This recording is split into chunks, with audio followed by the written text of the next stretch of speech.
Assalamualaikum dan salam sejahtera rakan-rakan. Apa khabar? Saya Sheila. Bertemu kita dalam rancangan Kembara Daniel.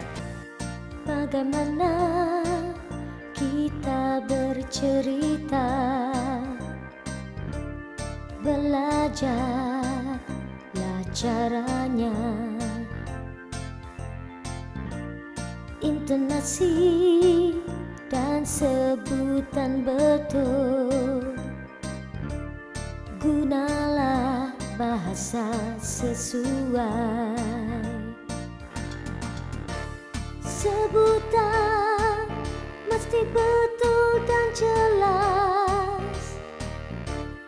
Beginilah cara menyampaikan cerita agar mudah pendengar memahami,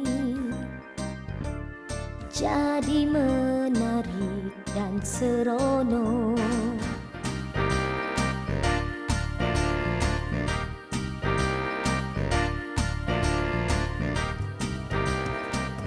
Kali ini kita akan belajar mengenai kemahiran bercerita dan membuat laporan. Kawan-kawan faham tak apakah maksud bercerita dan membuat laporan? Bercerita dan membuat laporan adalah salah satu cara kita berkomunikasi dengan orang lain. Bercerita ialah kemahiran menyampaikan sesuatu perkara dengan menggunakan ayat yang betul atau menceritakan cerita yang didengar atau ditonton dengan menggunakan sebutan dan intonasi yang betul. Manakala membuat laporan pula ialah memberikan laporan tentang sesuatu perkara dengan menggunakan bahasa yang sesuai dan tepat. Baiklah, untuk mengetahui kemahiran bercerita dan membuat laporan, jom kita bersama-sama Daniel.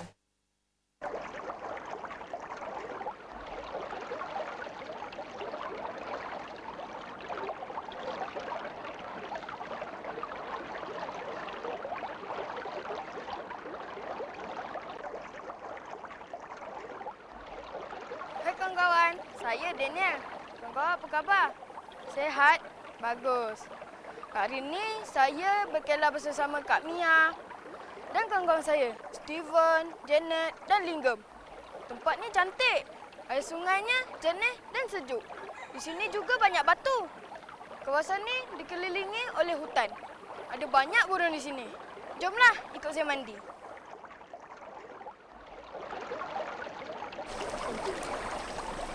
Hai kawan-kawan. Hai Daniel. Hai Daniel. Jom, cepat duduk. Sini.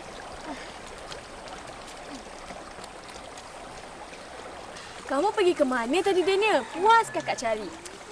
Daniel pergi jalan-jalan tengok pokok-pokok dan burung di sebelah sana. Banyak burung di atas pokok. Betul tu Kak Mia. Tadi saya pun nampak burung berterbangan di sana. Kak Mia, semasa Daniel jalan di tepi kolam tadi, Daniel nampak banyak sangat ikan kecil berenang-renang di sebelah batu. Tadi saya pula pergi ke kawasan air terjun. Saya lihat ada banyak pokok bunga. Banyak rama-rama dan juga kumang sedang mengisap madu. Wah, semuanya ada cerita menarik yang boleh dikongsi bersama. Steven, kamulah pula cerita pengalaman kamu berkelas di tepi laut minggu lalu. Tentu seronok. Kami pun ingin tahu. Hai Kak Mia. Hai Daniel. Hai Linggam. Hai Janet. Cepat sini. Cepat sini. Cepatlah. Sini. Kamu berdua pergi ke mana tadi? Jalan-jalan. Wah. Pada hari Minggu yang lalu, saya dan keluarga saya pergi berkelas di tepi laut. Emak menyediakan banyak makanan seperti nasi, capati, kuih karipap, kuah tembikai dan air sirap. Wah, banyaknya makanan yang kamu bawa, Steven. Pukul berapakah kamu tolak? Kami bertolak pada pukul 7.30 pagi. Kami menaiki kereta ke sana. Sepanjang jalan, kami melalui kawasan kampung, kawasan berbukit, ladang bergetah dan ladang kelapa sawit. Seronok saya dapat melihat kerbau di sawah. Steven, ada tak kamu catatkan pengalaman kamu di buku nota? Ada. Saya sentiasa membawa buku nota ini bila saya pergi berjalan-jalan. Buku nota ini penting. Kita boleh mencatat banyak pengalaman yang menarik apabila kita pergi berjalan-jalan. Senanglah bila saya nak buat kerja sekolah karangan bila cikgu suruh nanti. Pukul berapa kamu sampai ke tepi pantai? Kami sampai pada pukul 10 pagi. Cuaca sangat baik. Saya lihat orang ramai sedang berkelah. Kami sekeluarga pun duduk di bawah pohon yang rindang. Mak dan kakak saya sedang menghidangkan makanan. Saya dan ayah saya pergi berjalan-jalan di tepi pantai. Saya lihat ramai orang sedang memandi-manda. Saya mengutip banyak batu karang dan kulit siput. Wah, tentu seronok kan dapat bermain-main di tepi pantai. Nanti Kak Mia pun hendak mengajak keluarga Kak Mia berkelah di tepi pantai. Ya, dalam segmen tadi kita sudah mendengar Daniel dan Steven bercerita tentang pengalaman mereka. Pandai sungguh mereka bercerita. Menarik kan? Steven telah bercerita tentang pengalamannya pergi berkelah di tepi pantai bersama-sama anggota keluarganya. 1. Pada minggu lalu, saya pergi berkelah bersama-sama keluarga ke tepi laut.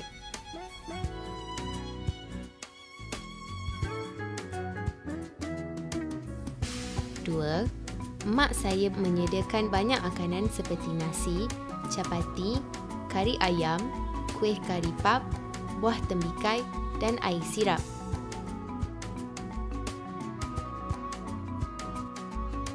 3. Kami bertolak pada pukul 7.30 pagi. 4. Kami menaiki kereta ke sana. 5. Sepanjang jalan, kami melalui kawasan kampung, kawasan berbukit bukau, ladang getah dan kelapa sawit.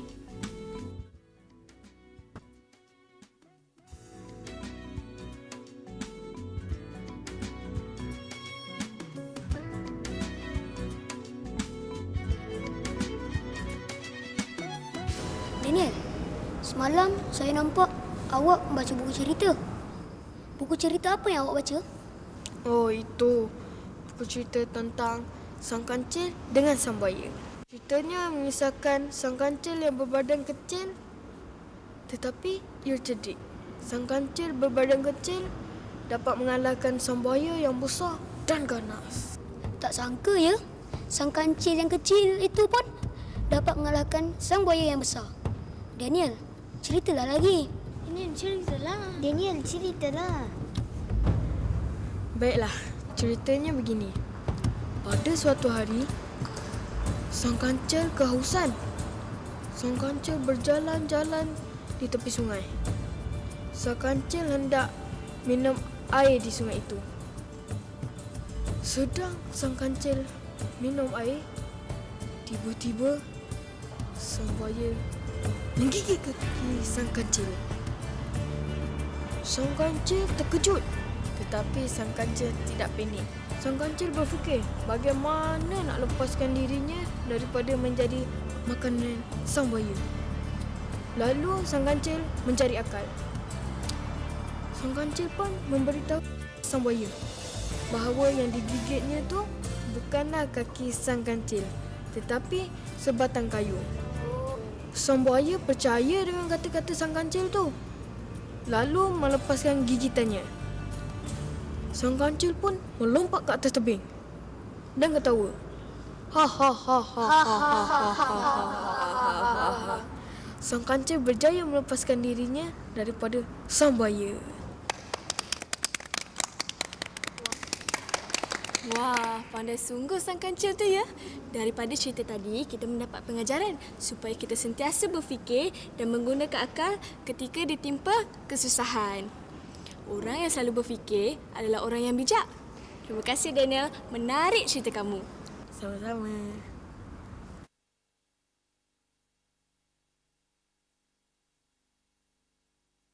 Daniel pula telah menceritakan kisah sang kancil dan sang buaya daripada buku cerita yang telah dibacanya kepada kita.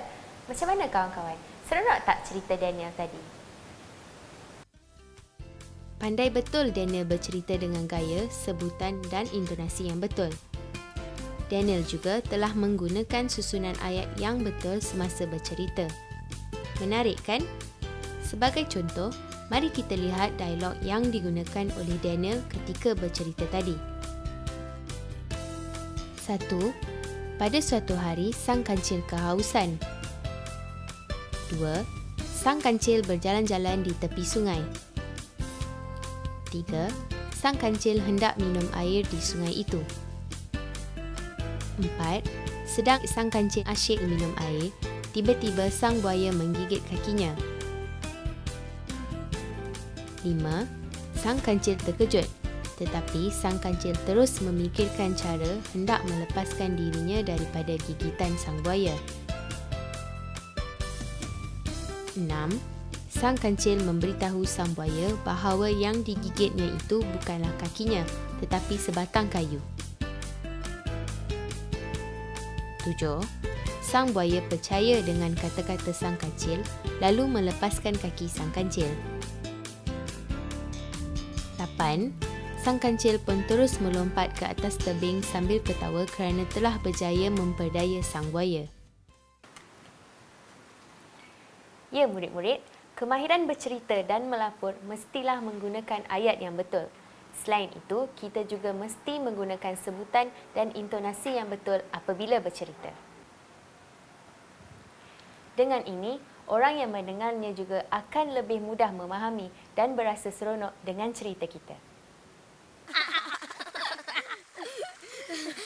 Daniel, sekarang awak pula lah cerita tentang pengalaman awak.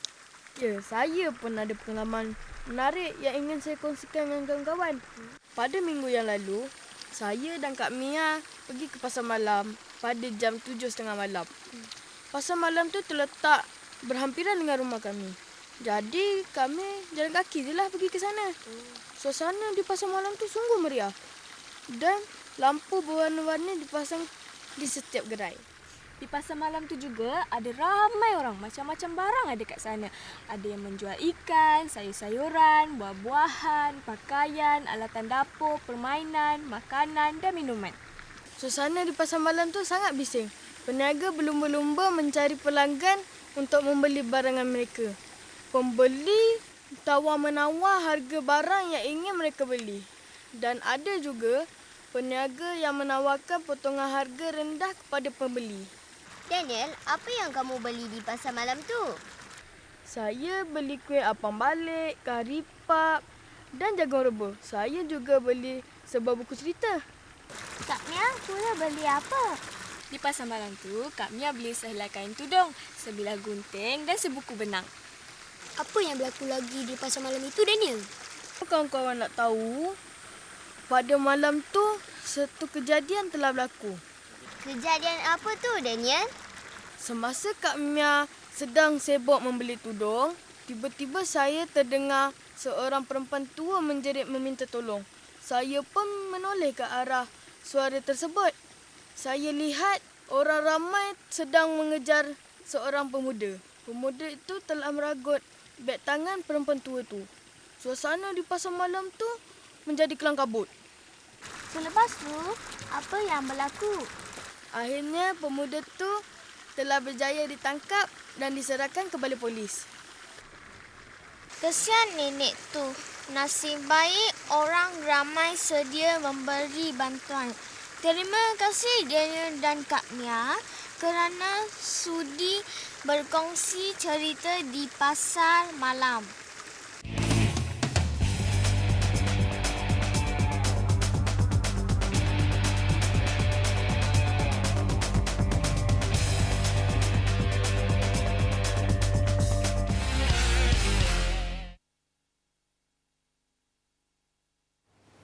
Ya kawan-kawan, dalam segmen tadi kita sudah mendengar Kak Mia dan Daniel bercerita tentang pengalaman mereka pergi ke pasar malam. Menarik cerita mereka kan? Daniel telah berkongsi cerita dengan kita berdasarkan situasi sebenar di pasar malam. Kita dapati Daniel telah menggunakan bahasa yang betul dan mudah difahami. Sebagai contoh, mari kita lihat ayat yang digunakan oleh Daniel dan Kak Mia sekali lagi. 1. Pada minggu lalu, saya dan Kak Mia telah pergi ke pasar malam. 2. Kami pergi pada pukul 7.30 malam. 3. Pasar malam itu letaknya berhampiran dengan rumah kami, jadi kami berjalan kaki sahaja ke sana. 4. Suasana di pasar malam itu sungguh meriah. 5. Banyak lampu berwarna-warni dipasang di setiap gerai. 6. Di pasar malam itu juga ada banyak orang. 7. Bermacam-macam barang ada di sana. 8. Ada yang menjual ikan, sayur-sayuran, buah-buahan, pakaian, alatan dapur, permainan, makanan dan minuman.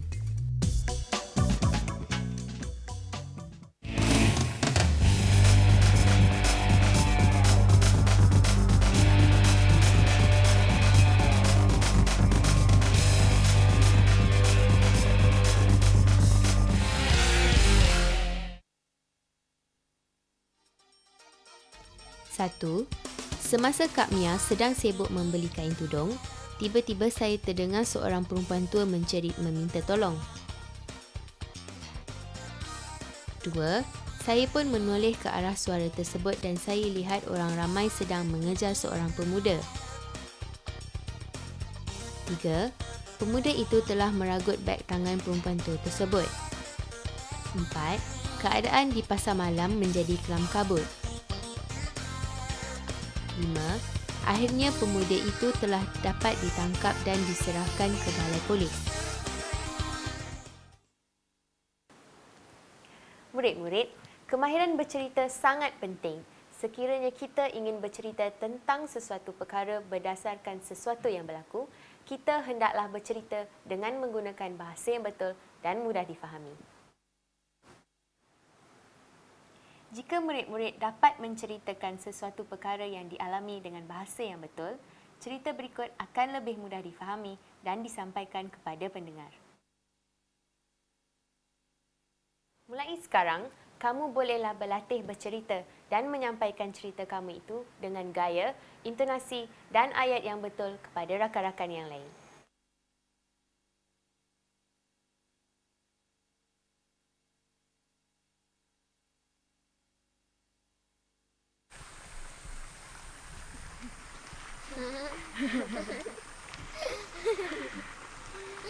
Kak Mia, kami nak buat satu laporan tentang lawatan. Kak Mia pernah tak buat laporan sebegini? Oh, pernah. Dulu Kak Mia mengikuti satu lawatan ke Muzium Negara bersama Cikgu Saiful. Setiap kumpulan dikehendaki menyediakan satu laporan tentang pengalaman ketika melawat ke Muzium Negara. Apakah yang Kak Mia laporkan di dalam lawatan ke Muzium Negara tu? Cikgu Saiful meminta Kak Mia menulis satu laporan yang lengkap. Kami bertolak ke Muzium Negara pada pukul 9 pagi. Kami menaiki bas yang disewa khas. Kami pergi seramai 40 orang dan 3 orang guru pengiring. Lebih kurang pukul 11 pagi, kami sampai di Muzium Negara. Kami telah disambut oleh pegawai daripada Muzium Negara. Siapakah yang telah menyambut rombongan Kak Mia tu? Rombongan kami telah disambut oleh pegawai Muzium Negara. Kami telah diberikan maklumat tentang bahan-bahan pameran yang terdapat di Muzium Negara. Kami dibawa melawat ke balai pameran. Di situ, Kak Mia lihat pameran mengenai kehidupan dan cara hidup masyarakat pada zaman batu. Seperti peralatan memburu binatang, pakaian dan cara kehidupan mereka di dalam gua. Apa lagi yang Kak Mia tulis dalam laporan Kak Mia tu? Kak Mia juga menulis laporan tentang adat resam pelbagai kaum di Malaysia seperti majlis perkahwinan, kematian, perayaan agama dan pantang-larang masyarakat di negara kita. Kak Mia berasa gembira kerana dapat melihat pameran hidupan laut seperti ikan paus, ikan jerung, penyu, dugong, tapak Sulaiman dan ikan pari. Wah, banyaknya pengalaman yang Kak Mia dapat di sana. Saya percaya, tentu Kak Mia akan dapat laporan yang menarik dan cikgu akan memberi markah yang tertinggi. Kak Mia tak beli cenderamata ke? Oh, baru Kak Mia teringat. Kak Mia ada membeli beberapa keping postcard dan rantai kunci sebagai kenang-kenangan. Sebelum balik, kami sempat bergambar di hadapan pintu gerbang Muzium Negara dan Kak Mia berasa seronok dan tidak dapat melupakan kenangan melawat ke Muzium Negara. Terima kasih Kak Mia kerana menceritakan laporan tentang lawatan ke Muzium Negara. Saya pun berasa seronok dan ingin melawat ke Muzium Negara satu hari nanti.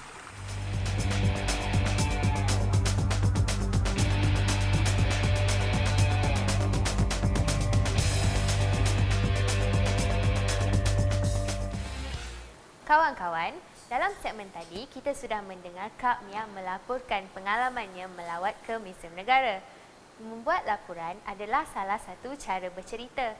Kemahiran ini bertujuan untuk menyampaikan maklumat kepada orang lain. Murid-murid, pernahkah murid-murid menulis laporan? Jika belum pernah, laporan dibentang berdasarkan catatan yang ditulis di dalam buku nota. Catatan pengalaman ini penting sebagai panduan. Pada masa ini, ramai yang telah menulis perkara yang berlaku dalam kehidupan seharian di dalam diary. Ianya penting untuk merekodkan aktiviti kita setiap hari. Oleh itu, apabila kita ingin melaporkan sesuatu perkara kepada orang lain, kita hendaklah menggunakan bahasa yang sesuai dan tepat supaya laporan itu mudah difahami.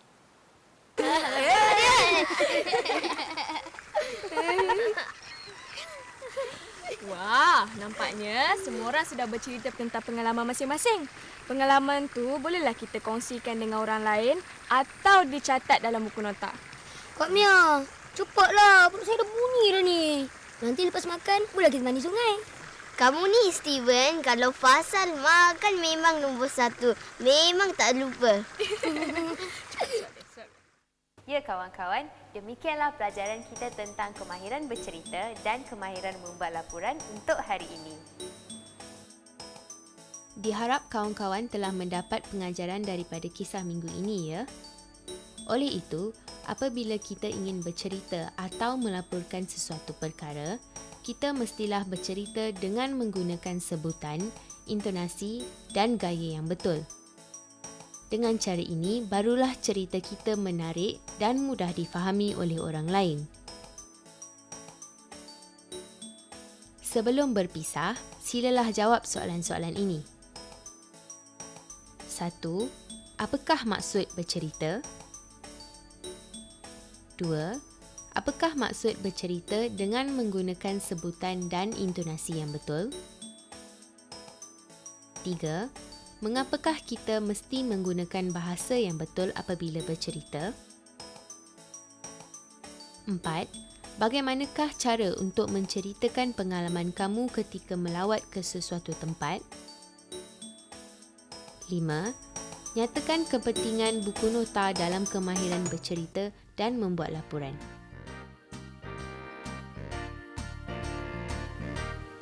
Sehingga berjumpa lagi. Selamat belajar dan rajin-rajinlah membaca. Jumpa lagi. Kita bercerita, belajarlah caranya. Intonasi dan sebutan betul. Gunalah bahasa sesuai. Sebutan mesti betul dan jelas.